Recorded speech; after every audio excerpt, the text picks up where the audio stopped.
குமரியில் சிலை அமைக்க 1975ஆம் ஆண்டே திட்டமிட்டாலும் அவருடைய கனவு 2000 ஆண்டு தான் நிறைவேறிச்சு. சிலையை உருவாக்குற பொறுப்பை சிற்பி கணபதி ஸ்தபதியார் அவர்களிடம் ஒப்படைச்சார். 133 அதிகாரங்களை குறிக்கக்கூடிய வகையில் 133 அடியில் சிலை அமைச்சார். ஏறத்தாழ 4 ஆண்டுகளில் முத்தமிழறிஞர் கலைஞரின் கருத்துக்கு சிற்ப கலைஞர் திரு கணபதி ஸ்தபதி காட்சி வடிவம் தந்து அந்த சிலையை உருவாக்கினார்.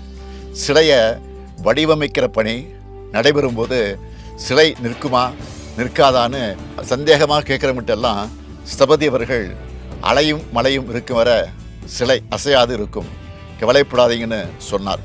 அதை உறுதிப்படுத்துகிற விதமாக தமிழ்நாட்டையே உழுக்கின ஆழிப்பேரலை என்பது கூட எந்தவித பாதிப்பும் இல்லாமல் கம்பீரமாக நிமிர்ந்து நின்றார் திருவள்ளுவர்.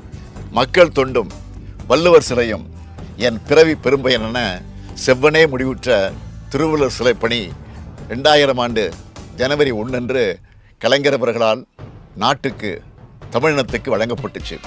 ஒத்தானை அமுக்கும் போது என் உடம்பு நடுங்குச்சின்னு உணர்ச்சி வசப்பட்டார் தலைவர் கலைஞர். இந்த விழாவில் தான் திருவள்ளுவரை ஐயன் திருவள்ளுவர்னு அழைக்கும்படி தலைவர் கலைஞர் வேண்டுகோள் விடுத்தார்.